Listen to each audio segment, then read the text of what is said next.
Hi there, and welcome to our THE Campus webinar, looking at the future of higher education assessment. I'm Miranda Prynne, Senior Content Curator for THE Campus, and I'm joined by a stellar panel from both sides of the Atlantic. Today we have with us Layal Hakim, who is a Senior Lecturer in Mathematics at the University of Exeter.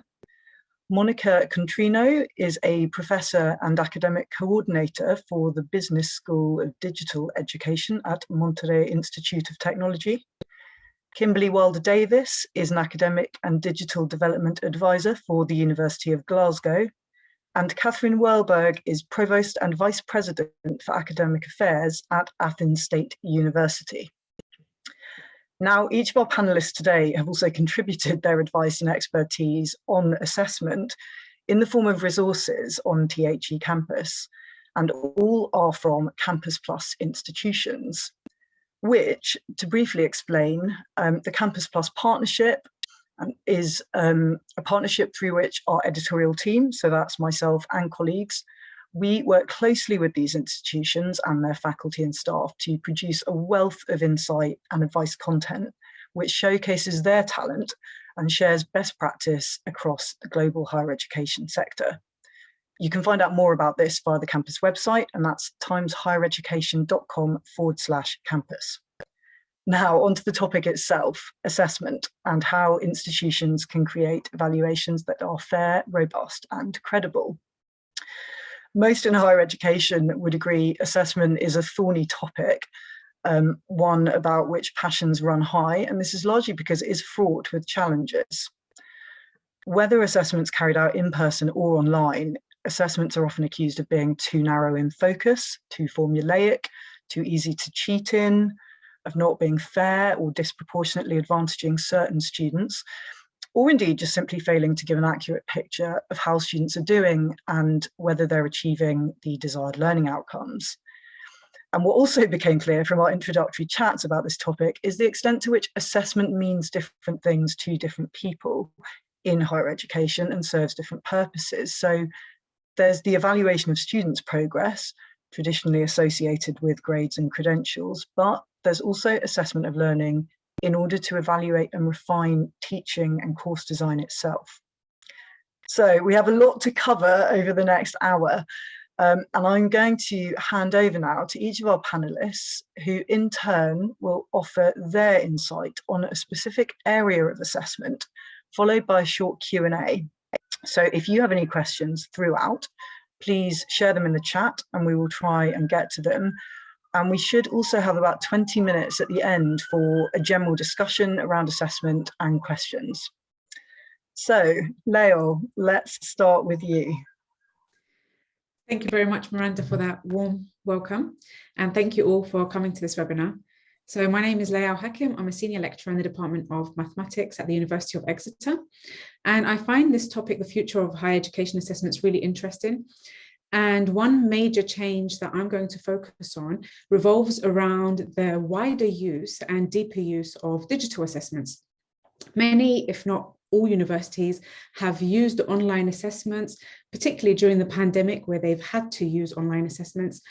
And so moving forward, I think that the intervention of AI methods in higher education assessments is going to become vital, and the development and implementation of machine learning approaches that can then give students and educators a better understanding of the individual strengths and weaknesses based on the student's performance on the individual subparts through the online assessments. And so educational machine learning recommendation system can then link to two important things. It can give students pointers of learning resources based on their performance on the individual subparts, for example, online lecture notes or videos, and also links to other measures of engagement, such as attendance in lectures or tutorials, as well as their performance in other formative and summative assessments. And so having the use of AI methods in online assessments is going to bring a new dimension of personal support for learning at university level. So there's a lot of important aspects to this and benefits towards using machine learning approaches, one of which is it improves the student's personal development And so student attempts and engagement will set the basis for that personalization. And it's also really useful for highly interdisciplinary subjects such as mathematics. So a lot of the core stuff that we teach on first year and second year courses in mathematics is also really beneficial for engineering students, computer science students, physics students, as well as other sciences.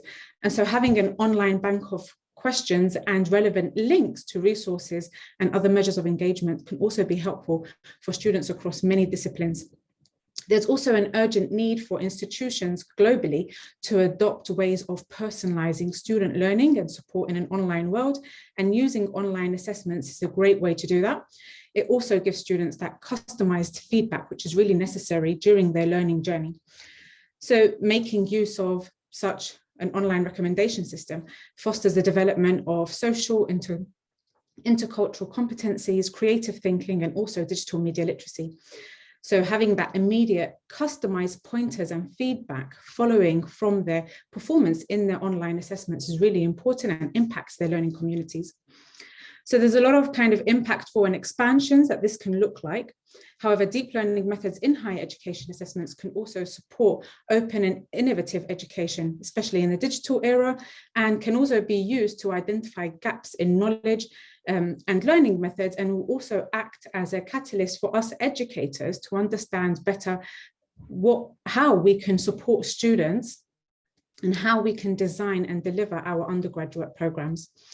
And so the expansion of this can take many forms and is going to be revolved around collecting and analyzing data in terms of how students are interacting, engaging with this online platform, what kind of assessment approaches they're using and how often. And so just calibrating different features and resources on that online platform is going to follow from that data analysis. So there's a lot to say about using such deep learning approaches in terms of online assessments, but I'm going to stop there and welcome any questions. Brilliant, thank you for that, Lael. Yeah, if you've got any questions, please share them. I mean, one of the points I'd be really interested to follow up there is you talk about the fact AI obviously can facilitate a much kind of more detailed analysis of individual students' progress and kind of help customize the feedback and customize presumably then the teaching. Can you delve into that a little bit more, kind of maybe give some examples of the sorts of metrics that we're talking about here that can't currently be offered by sort of a teacher doing it themselves?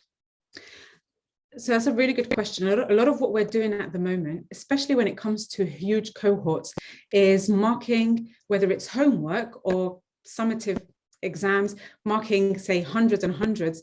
And as we reach that halfway, it's very simple to forget where the individual marks go, or which students performed well or not very well in which questions. So that personalization is missing when it comes to doing things the traditional way, rather than using computer-aided assessments to help us identify that personalized support. Great. We've actually got loads of questions coming in. I'm going to start with the first, because actually this is a sort of fundamental really of what you've been talking about. Can you just give, for the kind of layman, an explanation of what you mean by machine learning? Because for a lot of people, I think that term in itself is quite confusing. So the way I see it is having an online portal where the end user, so the student, has, say, for example, a quiz based on one of the topics that they're learning. And behind the scenes, something that the student can't see, behind the scene, there's a recommendation system that once the student finishes that quiz, the computer tells the student, it looks like you need to brush up in this topic. If you want, you can watch videos on this topic. So really relating the different performances in the subparts of that quiz with what students can engage with in order to improve their understanding of that particular topic. Yeah.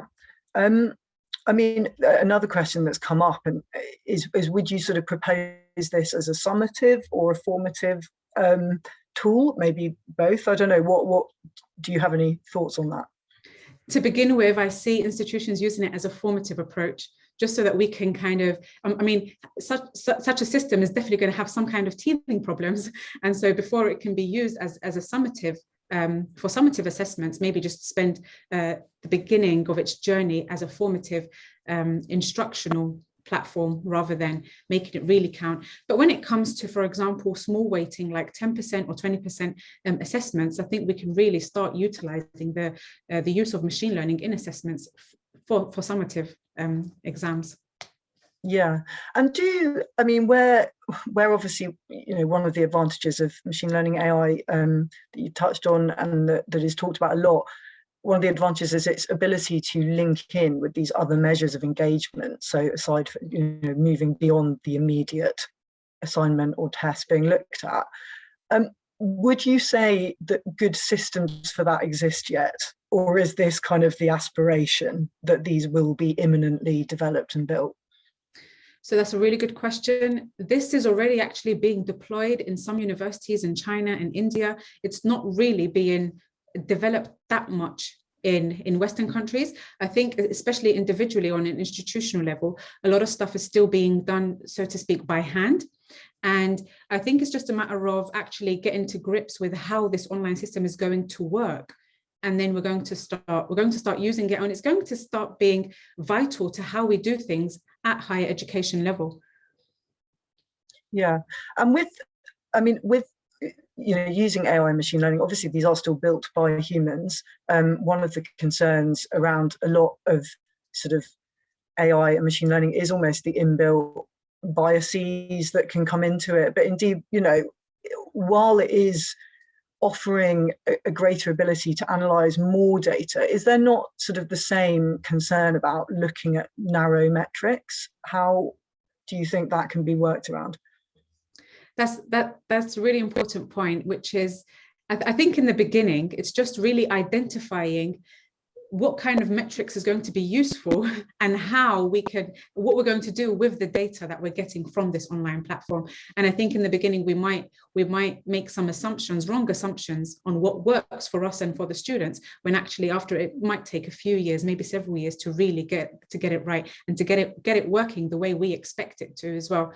But I think it does help with a lot of things that we're not doing so much on a larger scale, which is really individually, personally, where do the strengths and weaknesses lie with each student? I think there's a gap in knowledge with the educator in terms of that knowledge for each individual student. Yeah, of course, and that's also down to just, you know, workload, kind of time, literally people's ability to get through the detailed amount of sort of, I suppose, student data in inverted commas. On that, I mean, is that where you see that this could also foster a sort of more inclusive form of teaching? Do you think it could be helpful there? Absolutely, yes. And I also think that it would encourage students to work together as well. So a lot of people think that once we move in this digital era, then students are going to be so dived into everything that's on the computer, they're not going to interact with their peers. But I actually think it could help with interaction with their peers, especially since if this online platform includes gamification and say the data points and badges in terms of where they are in that particular topic, it could really encourage group work and more competition among the students. And that always provides just more enthusiasm, and it makes them just more confident and encouraged to learn more about that topic. Yeah, just time for one more question I had was around this idea of empowering students with the data as well. So helping them obviously recognize their own strengths and weaknesses is clearly one of the important things that this kind of automated and machine learning led feedback can do. But what would the role of the instructor then be? Because obviously it's one thing to tell students you're good at this, you need to work more on this, but where do you then see the role of the educator themselves in facilitating them to then use that knowledge? I think the educator would then identify particular areas where additional support is needed, whether it's for a small group of students or the whole cohort. It could be that through this online platform, we're able to see that, for example, I need to focus more on this topic, or maybe I need to teach this in a different way. And so just trying to have a clear understanding in terms of the different course design and delivery would really help us through this online platform. Brilliant. Thank you for that. That's been fascinating, Lael, and I'm sure we will come back to you with further questions. There are certainly a lot coming through that we haven't yet got to, but we will obviously try and return to some of those. Now I'm going to hand over to Monica to take us through your presentation.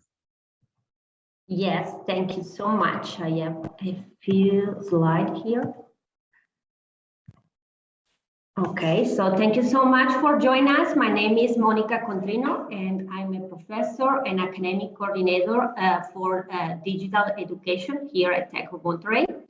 Evaluation is a process that allows the students to demonstrate their learning and the development of competencies. Generally, when talking about evaluation, exams, tests, or essays come to mind as a primary way to verify what has been learned.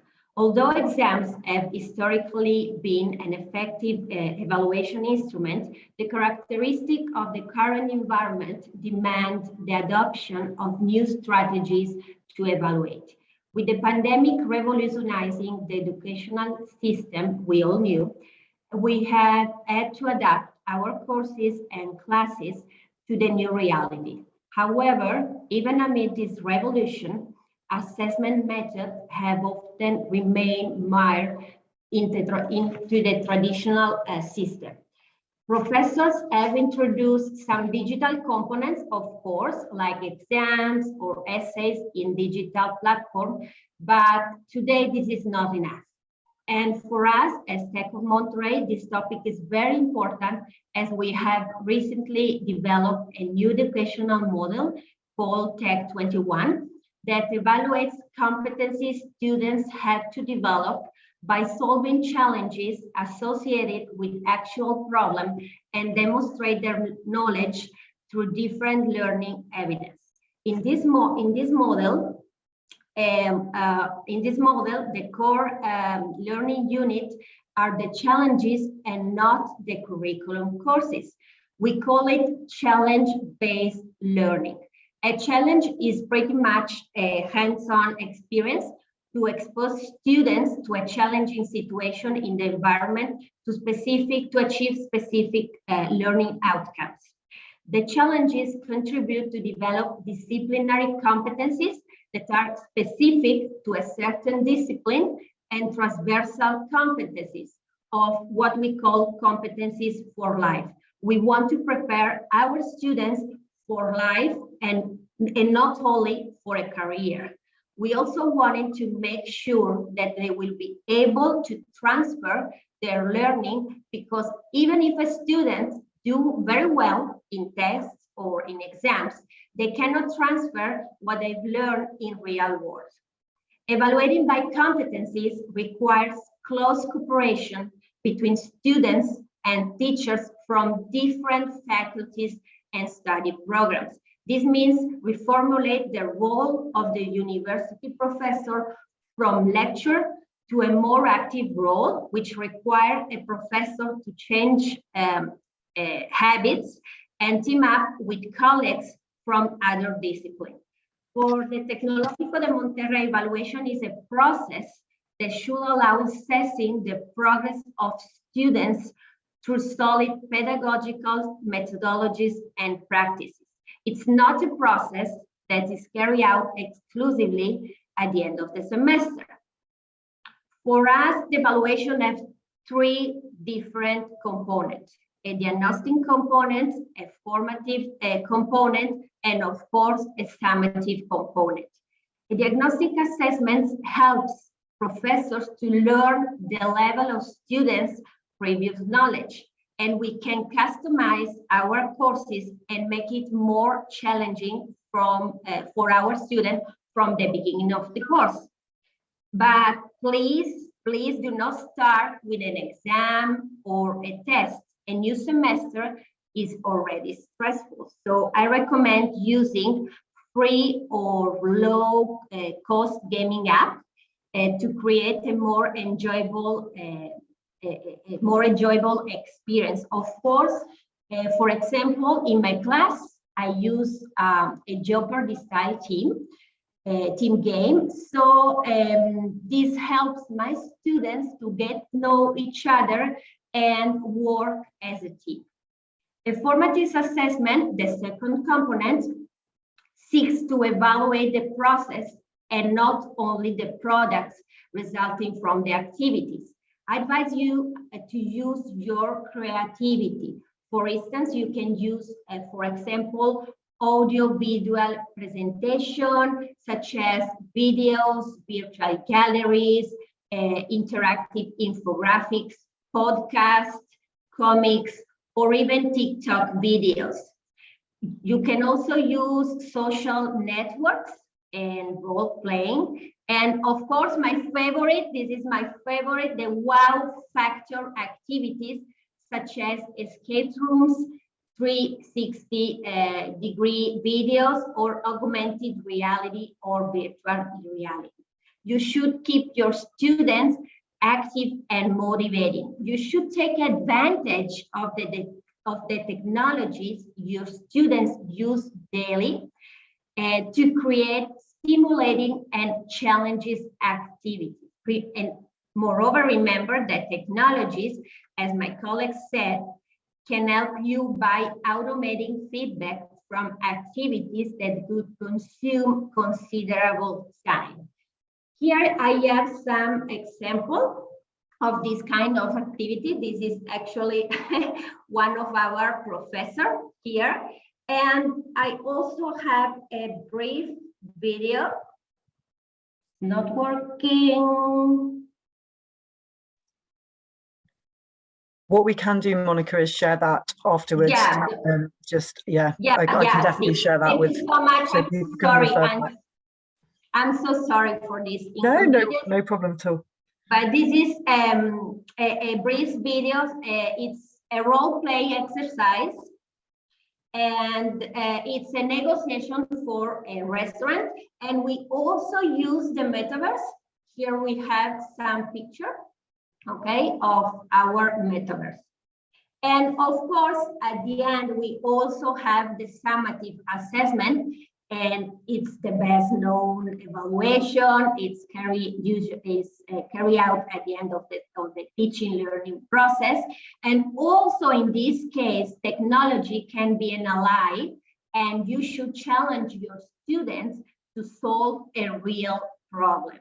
But if you cannot do that, the best way to evaluate how a student will solve a problem is by simulating a real-life situation through augmented or virtual reality. There are many benefits, such as being able to provide practical meaning and have a more authentic assessment. For instance, we assigned a final exam of an international negotiation between using the virtual reality, of course, and it was an international negotiation between 3 different people from 3 different countries, and the technology allowed the professor to evaluate aspects that were difficult or even impossible to replicate in a traditional exam or a digital exam with multiple choices or open-ended questions. Students could embody and fully live the culture assigned to an avatar. Such evaluation also allowed you as a professor to review not only conceptual content, but also procedural and attitudinal content.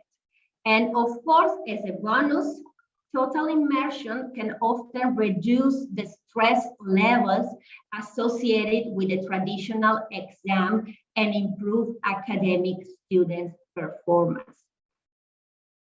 And we also have, let me see if this works. Excellent. This is a final exam for a statistics course.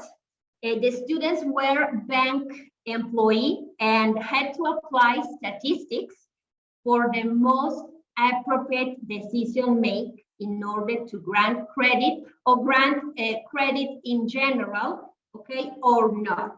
So please don't be afraid to use, to update the traditional assessment and enrich your course with a tech-based assessment.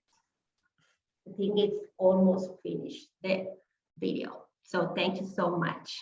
Great, thank you so much for that, Monica. Again, absolutely loads of questions coming in. This is more questions than I've ever seen at an event, which is a very good sign. One of the things that's been raised, which is a really good point, is with this idea of sort of active learning and kind of challenge-based learning and this kind of more active approach to teaching, but also assessment. How do you manage risks of plagiarism? We will talk about plagiarism more as a group later on, because it is obviously a huge issue, but just on that specific point, what would you say to the person who's raised that question? Yeah, thank you so much. This is a great question. I mean, this is always a risk, but almost all the examples that I show are made live. So, I mean, it's quite difficult to copy when you have a Google in your eyes and you have to interact with your peers and do an exam live. Yeah, of course, that makes sense. Another point that's been raised is, how do you make sure that students are actually confident with using the various technologies that you've outlined? So you talked about escape rooms, sort of digital escape rooms, that is, obviously 360 video. Someone's raised the point that, you know, students sometimes struggle to find links for online meetings. So how does tech kind of prepare them for this more involved form of work? Yeah, we are a big university. We have 26 campuses all around Mexico, and in each campuses there are 2, 3, more than one areas where students can go and do all these kind of activities. Yeah, brilliant. The final point before we move on, because I'm just aware of time, is issues around the cost of these technologies. How expensive is the sort of, some of the examples of the tech that you've referenced, how expensive is this? Because obviously tech, as you mentioned, is a huge institution. For a smaller institution with maybe a bit less funding, is this still accessible? Well, of course, there is an initial investment that the university had to have, but at the end, if you use it and your student use it, this is not the important thing. The important thing is revolutionizing your assessment. This is the future of assessment. We cannot use the traditional exams anymore. I mean, the job market is not about taking an exam or do an essay. I mean, my boss tell me, you have a problem and you have to fix it. So I need to find new way to evaluate my students regarding the money. Yeah, brilliant. Well, thank you so much for your time. That's been brilliant. Thank and we you. will return to you and Leo at the end. Now, Kimberly, over to you. Yes. So, hello everyone. Thank you for giving me the opportunity to do this. I want to switch directions a bit. We've been talking about technology and using new technology and how that can help you think about the future of assessments, but I kind of approach this in a bit of a different way, and that was thinking about how to move towards assessing your assessments for accessibility and how to create meaningful assessments, or what some of you may have heard as authentic assessments, so that you are making sure that you can assess those real world skills that are going to become important for the workplace and for moving students out of the classroom and into the working world.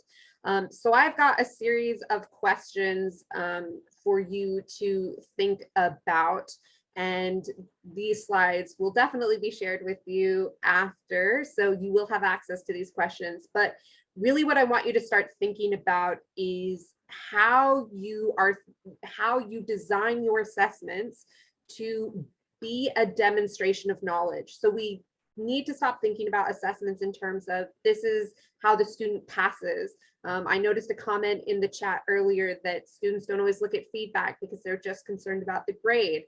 And I spend my days trying to help staff overcome this issue.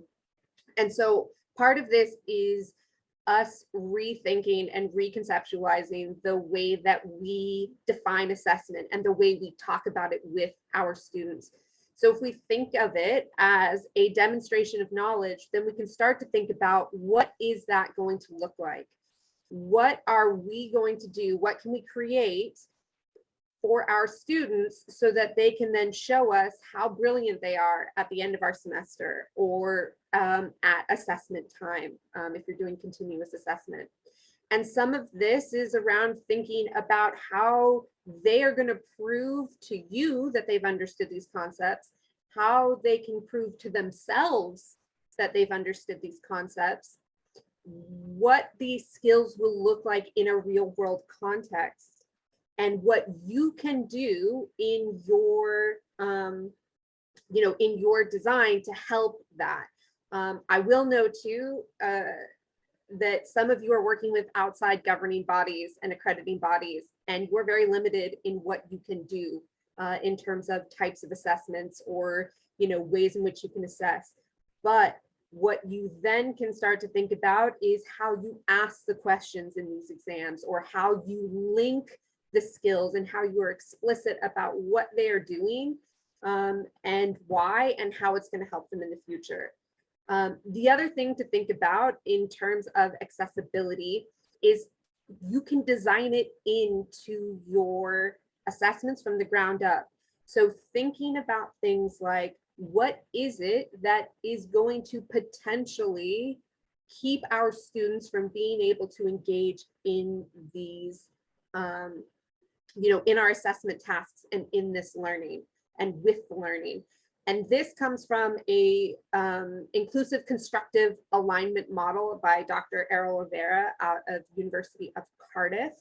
And what he has found is that you can start to think about the academic dimension, the logical dimension, and the identification dimension. And what these will do, and thinking about these and asking yourself some questions around these, you can start to pick up on any potential issues like use of technology, cost, potential learning differences of our students, potential barriers of engagement that will then help you be able to design something that can try and work these features out rather than trying to shoehorn accessibility in at the end or as an afterthought when something kind of pops up as a problem. But I think the best use of my time is to take questions on this, because I can talk for way more than 5 minutes. So you will have access to these slides and to this information. But yeah, let's focus on the questions. I'm happy to answer any questions. Sure. Well, there's plenty coming through. Thank you for that, Kimberly. I actually would just like to start off. You mentioned, kind of, I suppose, like reframing assessment for students as something that's actually helpful, to them and part of the learning process, and kind of equipping them with skills. How can you kind of give some practical ideas about how do you do that? How do you change this approach to assessment, which for most students probably still sits as this kind of terrifying thing that. Yeah, so there are a couple of things I suggest to my staff, and that is just have those conversations. Every one of you probably introduces your assessment task at the start of your course. So this is your chance to then also have that conversation, or change the way you introduce it, change the way you talk about it. Many of you offer induction, for your first year students, and they have, Freshers Week or Induction Day, and they get introduced to the program. That's where you set those expectations as well. You talk to them about, here's how we're going to assess you. This might be different than you've learned in the past. We're going to help you become assessment literate. We're going to help you become feedback literate. Here's why you should, here's why you're going to be asked to demonstrate your knowledge in this way. Here's how you can use the feedback to help you. So those types of just honest conversations. I believe in being, you know, as user-friendly as possible. So I'm in for complete transparency and conversation and dialogue with our students, and that kind of helps them with that. Yeah, brilliant. Another question that's come through is around this idea that, well, does the introduction of a more authentic approach to assessment also require a rethink and almost rewriting of course materials themselves? How often is that the case? So I think it depends. So for somebody who has inherited a course and you've just kind of inherited everything, and you're now making it your own and making it new, that might require a bit of a refresh of your materials. If your course is already constructively aligned and, you know, your ILOs and your assessment and the content all links together, and it's just a matter of redesigning how they're being assessed, it won't take that much time. I don't think it has to be a cumbersome process. I think it's always a good idea to constructively align what you're doing to make sure that you are assessing all the important skills, and you are kind of making sure that your content matches the ILOs and things like that. So I'm not above a refresh and just looking through that. But if you've just inherited a course, if you're moving from something that was like a very traditional kind of exam type, it might be a bit cumbersome at the start, but then it's just maintenance. Once you've designed it, that's you done with the hard part. Yeah, great. And then just one more before we move on to Catherine, because as I said, I'd like some time at the end for wider questions. Monica obviously talked about some amazing kind of tech tools that can be used to really kind of build variety around the way you're assessing. How much of a role do you see that playing in this idea of authentic assessment? I mean, that's a tricky one. That's a tricky one for me because, of course, I'd love to say that technology can be a great help, a huge help, and can really open up different methods of assessments and really help bring in this meaningful aspect when you can't necessarily do things like on the job assessment type things.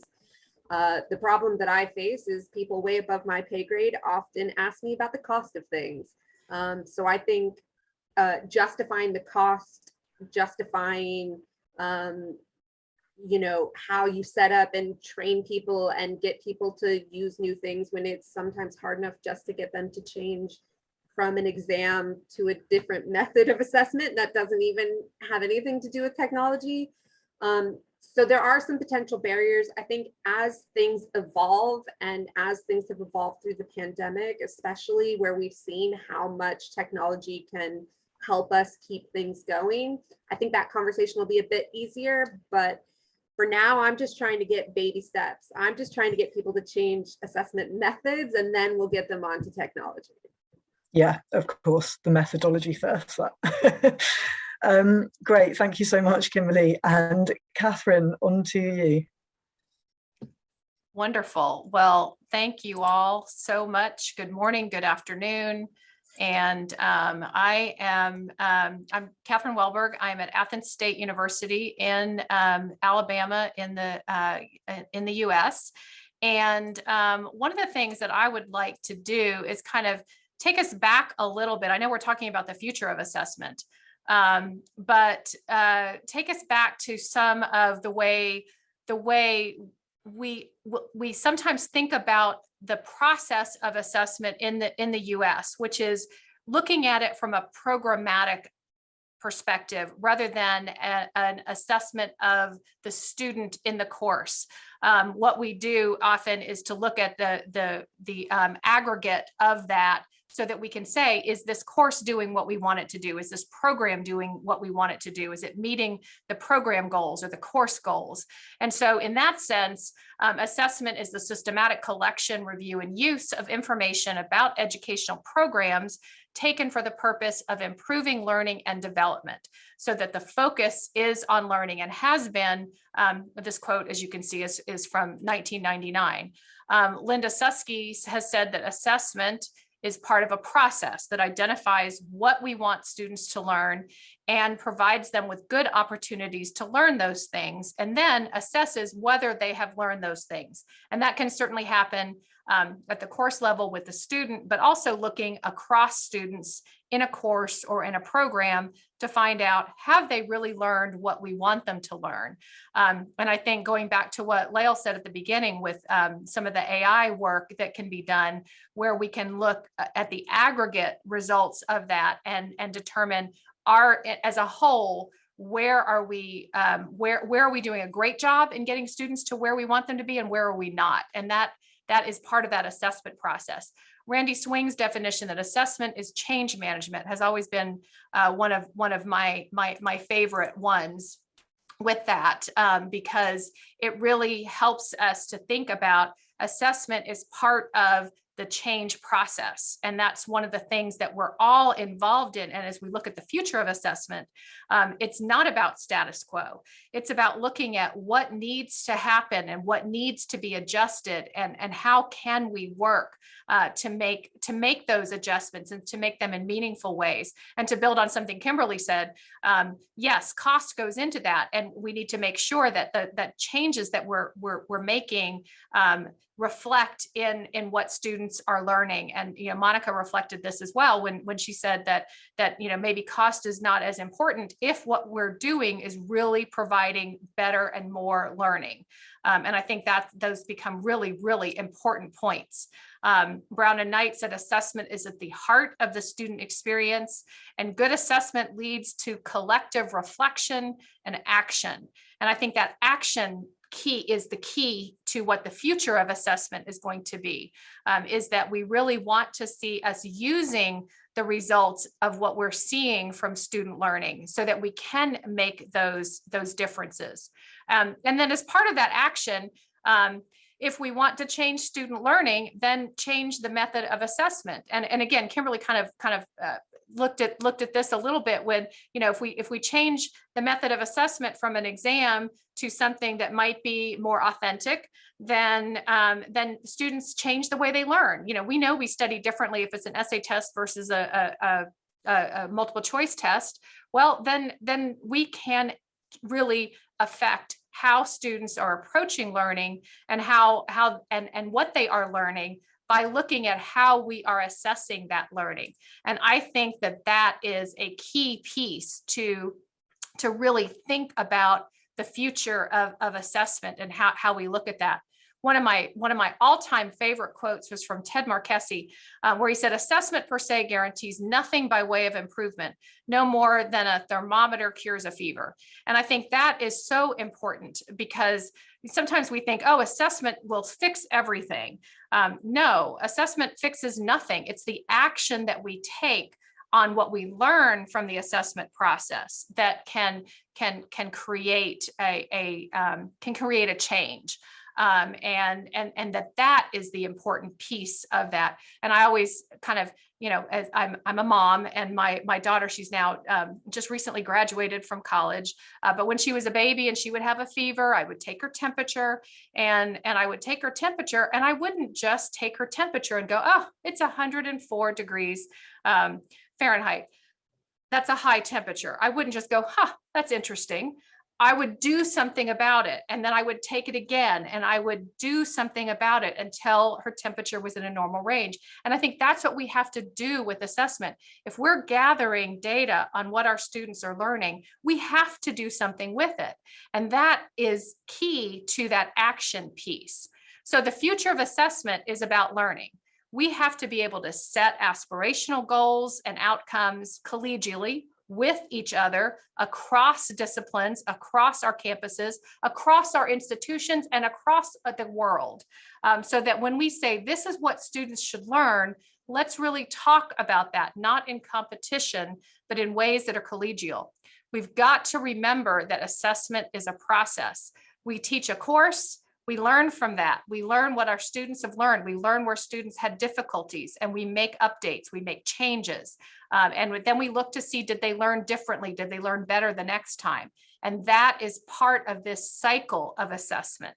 So we use assessment to guide the directions that we're going. And so what that means is that if we fail at something, and I use fail with air quotes, if you can see me in that little thumbnail, when we fail at something because we don't meet an outcome or a goal, that can be a wonderful gift, because that helps tell us what we need to do to move forward, where we can spend some of those limited resources that we have. We want to focus on the things we can fix.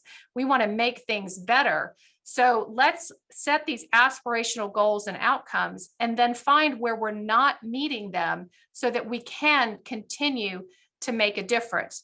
So that assessment becomes not just about learning, but also about transformation. And because it's about transformation, it becomes cyclical. It's part of what we do regularly in an ongoing way. We talk about it. It becomes part of how we discuss learning and teaching and education and our academic programs. And really, when we look at assessment, it has to be and especially the future of assessment, it has to be something that makes a difference. So it's got to be something that is truly change management. And so just to kind of bring us back to the root of the word assessment, really means to sit beside. And so when we're looking at assessing, whether it's an individual student, whether it's looking at the aggregate results of student work at the course level, at the program level, or at the institution level, we are sitting beside our students and looking to see what they have learned and how they have learned. We're sitting beside our faculty to help them learn about the process of changing and updating and modifying the way they teach and the courses that they design, so that we are making things better, and that whole process of change management is the future of assessment. So I'd love to answer any questions that you have. Brilliant. Thank you so much, Catherine. That's actually really nicely kind of wrapped together a lot of what has already been talked about by our previous three panelists. One question I'd actually like to start with, although I can see there are lots more coming in, is just where you talk about assessment as a cyclical process for improvement. Would you say there are particular forms of assessment design or approaches to assessment that really maximize it as a process for kind of learning and improvement and transformation, as opposed to simply grading? So I think pulling it out of just grading, so that we're looking not only at the grade that a student has received on a particular project, because sometimes things go into grades that aren't just about the learning. So if, for example, if a student was late on something, or if they used a wrong format, well, that can count them down in a grade, but they still may have learned it. And so I think we need to be really careful when we only define assessment as resulting in a grade, because assessment as a process can be larger than that. So if we think about at the beginning of a course or a semester, an academic year, looking at here's where we want our students to be at the end of this time frame. Again, whether it's a semester, a year, 4 years, 6 years, whatever. Here's where we want them to be, and we set these goals and aspirations, and then we look at them in timely ways, and we expect to have data in timely ways and feedback and reflection on that, so that we're making updates as we're moving along, and that becomes part of that cycle. So in the States, most of our institutions, because we're required by accreditation to have annual assessment reports, we have annual assessment reports. But it's more than just having them for accreditation, it's using them.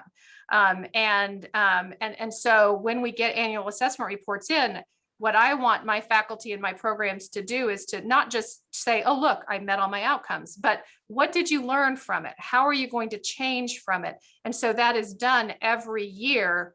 And that becomes, again, part of that cycle and part of that ongoing dialogue. Yeah, brilliant.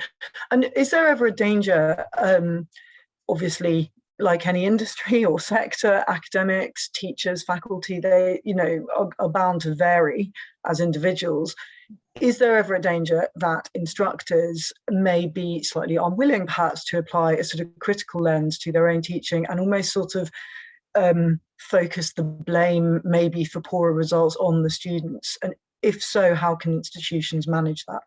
Constantly. I mean, I think that is the biggest pushback, and so, I mean, don't we all just love to live dangerously sometimes? Because I think that constantly happens. And I think that's where we have to move that failure option away from a bad consequence, from a punishment, to a learning opportunity, which sounds so optimistic and Pollyanna and everything, but I really mean it. I mean, when a baby's learning to walk and they fall down, we don't go, oh, too bad, that child is never going to learn to walk. How sad. We're excited because they fell down. Isn't that cute? Look, they're going to get up again. This is great.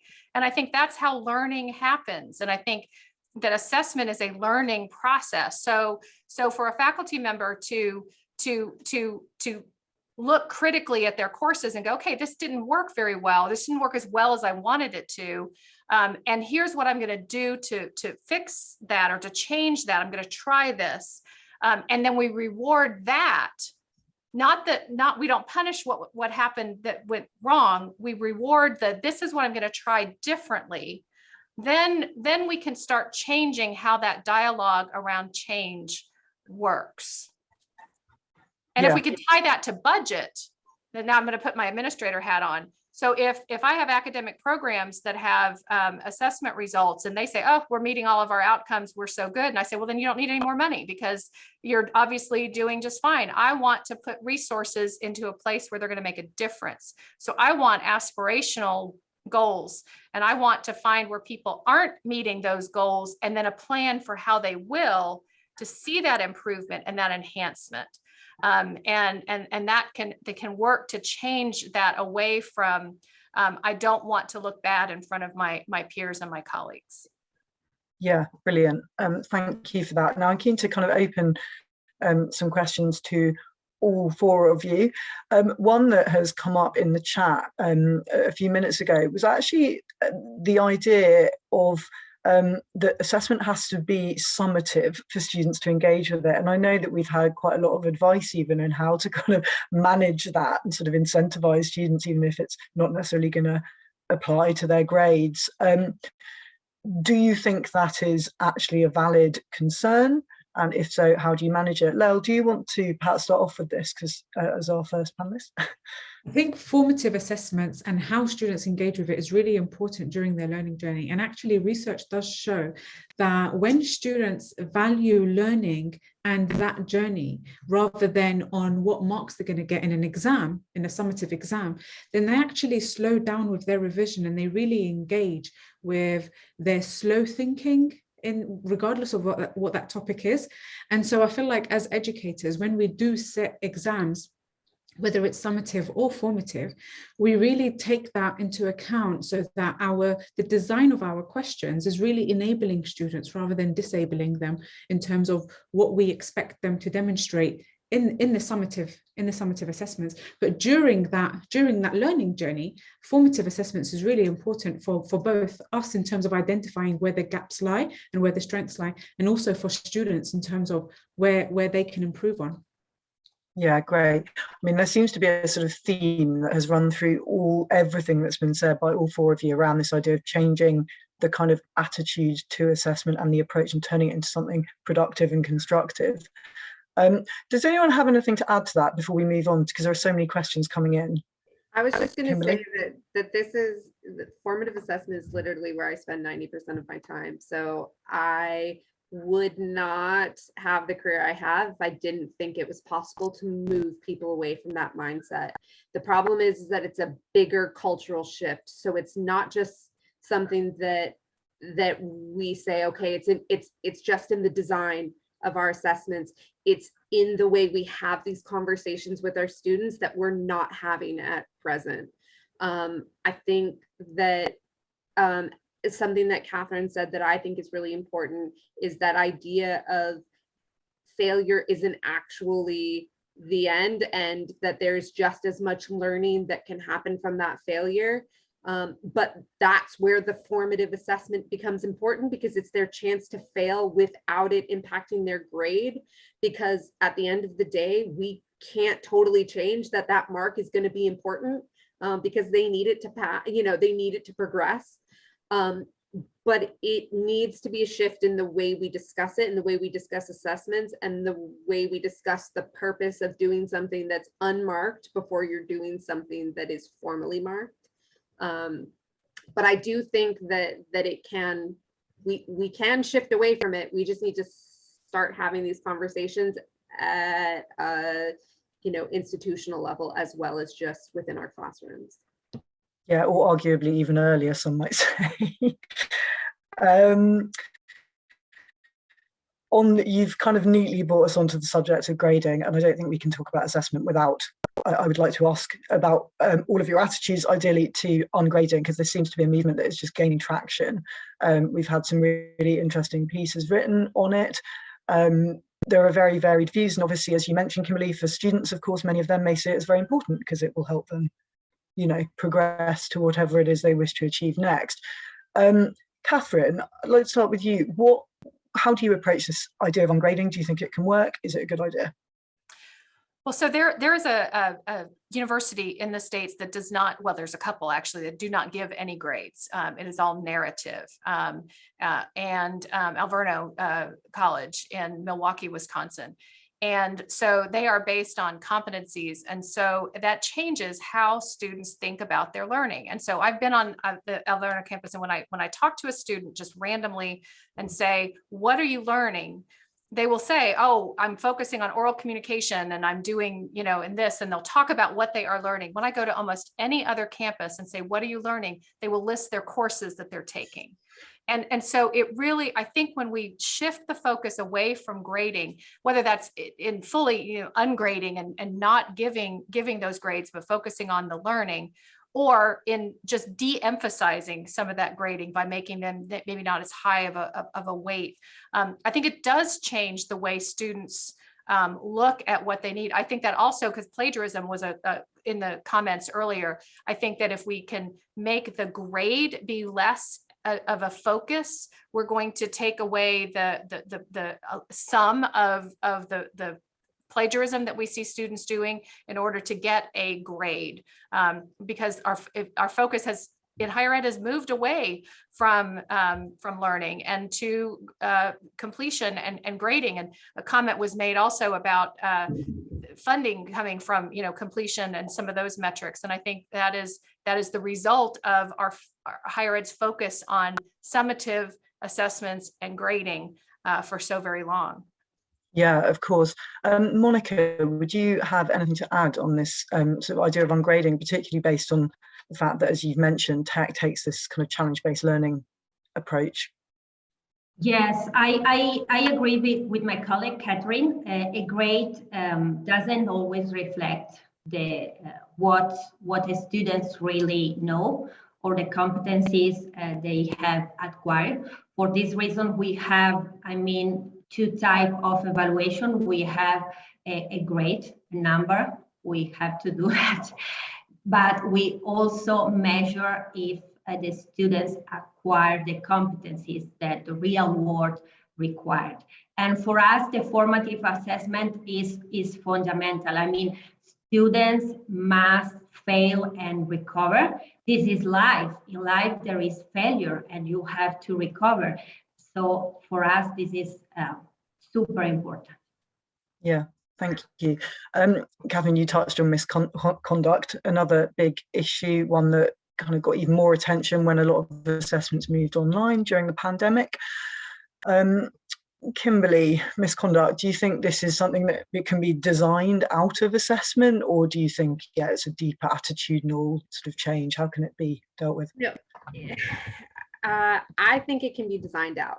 I think it can be designed out when we really understand some of the issues behind plagiarism, and we understand things like exam anxiety. We understand things like pressures of our students, especially currently, you know, if they've got caring responsibilities, if they're trapped, you know, in a country that's not their home country and they're worried about their family, if they're, you know, if they really don't understand the expectations of the assessment. So I think promoting assessment literacy within our students, we can design out plagiarism. I think the creation of more meaningful assessment tasks also allows us to design out plagiarism, because when you're asking them to do something that is based on their learning plus, you know, their opinion and their analysis, and there's, you know, part of themselves that they have to put into this,